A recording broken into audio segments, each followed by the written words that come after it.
entre nouer individuellement des relations avec cet ensemble ou nous rassembler pour mieux défendre nos intérêts spécifiques dans les échanges inévitables et nécessaires avec ce bloc en formation.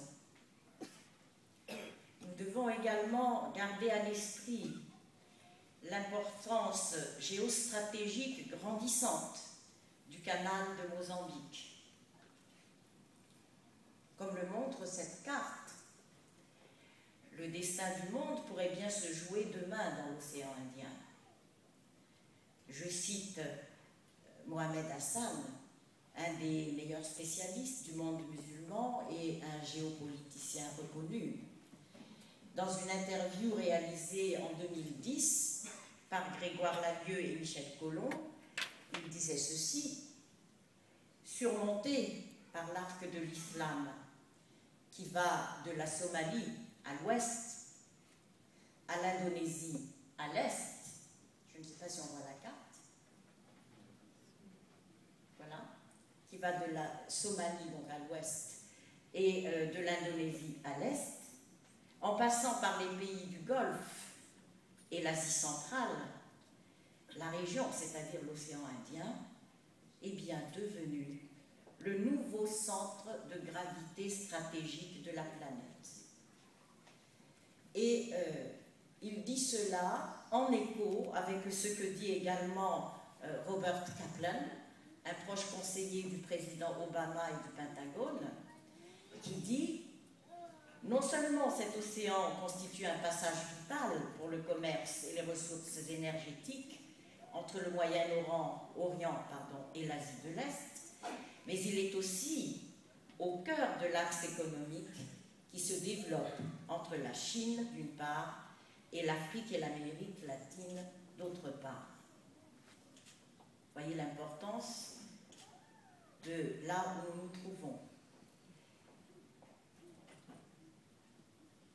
Pour ce futur partenariat, que pour notre part nous considérons vraiment comme extrêmement souhaitable, des principes et des valeurs communes devront pourtant y présider.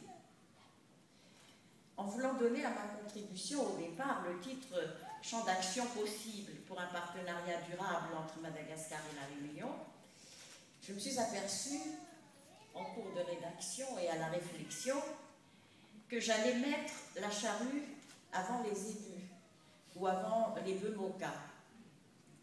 En effet, si nous voulons vraiment bâtir un partenariat durable, un travail d'assainissement doit être au préalable entrepris au plan des mentalités et au plan politique, afin d'obtenir l'adhésion de nos opérateurs respectifs et surtout de nos populations respectives. À cette fin, nous devons regarder en face ce qui nous oppose et ce qui peut nous rapprocher. Nous devons avoir le courage de dire ce qui doit être dit, en renonçant à la langue de bois, en renonçant aux platitudes diplomatiques, alors que, comme on dit chez nous, Mikubai en Kielkayan, c'est-à-dire, je dis des paroles aimables, mais le gourdin reste caché sous le bras, prêt à frapper. Nous ne devons pas, aujourd'hui, parler de cette manière. La sagesse de nos anciens nous recommande d'ailleurs c'est-à-dire ne regardez pas sans rien dire la suie sur le visage d'autrui. S'il a une tache de suie, signalez-le lui. Permettez-moi donc d'opter pour la suite de mon intervention la franchise permise entre amis.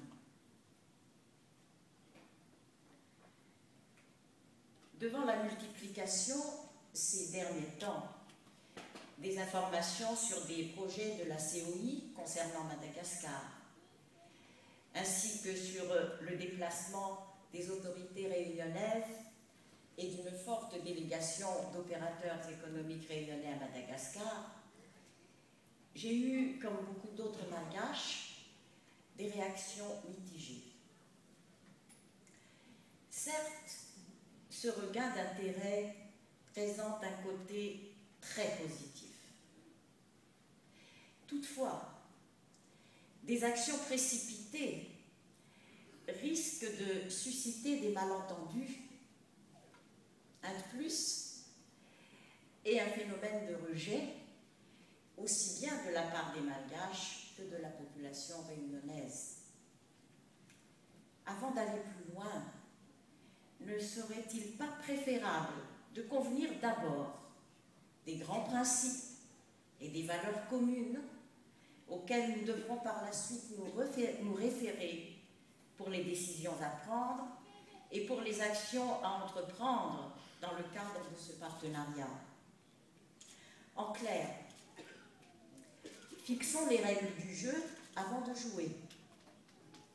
Il faudrait ensuite expliquer ces règles à toutes les composantes de nos sociétés respectives afin d'obtenir leur adhésion et leur participation. En clair, mettons en application les principes démocratiques que nous prônons.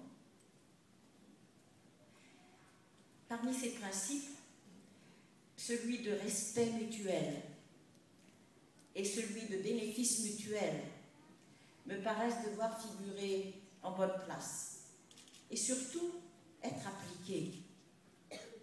Surtout être appliqués. Ces principes semblent aller de soi et cependant ils ne sont pas toujours appliqués, comme on peut le voir par exemple au sein de la Commission de l'océan Indien. Pardonnez-moi, la franchise est permise entre amis. Cette organisation, créée à l'initiative de Madagascar et au sein de laquelle devait pourtant s'épanouir un partenariat inter-îles bénéfique à tous les membres. Ce respect mutuel auquel je fais allusion comporte deux aspects en fait. Le respect entre les personnes et le respect entre les institutions. Le respect mutuel entre les personnes reste à instituer, car, ainsi que Dominique l'a rappelé tout à l'heure, les relations humaines entre les Malgaches et les Réunionnais ont été marquées et envenimées par le poison de la colonisation.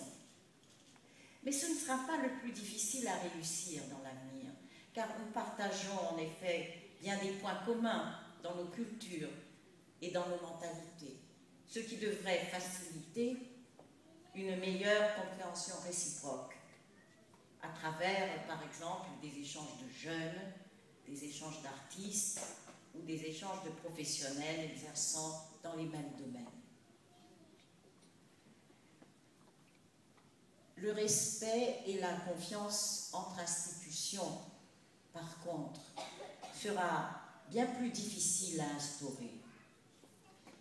En effet, un sentiment très largement partagé à Madagascar est que la France ne souhaite pas l'émergence d'un État malgache fort, ce qui suscite de la méfiance envers la Réunion, principal point d'ancrage français dans cette région. La particularité réunionnaise, seule entité membre de la COI à porter une double casquette, en étant également une collectivité française décentralisée, renforce cette méfiance parfois. À tort ou à raison, et c'est le résultat de ces multiples malentendus, la Réunion est encore vue à Madagascar comme, je cite, la colonie colonisatrice qu'elle fut dans le passé. Par ailleurs, en l'état actuel de son statut, les perspectives de partenariat avec la Réunion sont limitées au domaine relevant de sa compétence en tant que collectivité décentralisée, ce qui la pénalise par rapport à d'autres partenaires potentiels.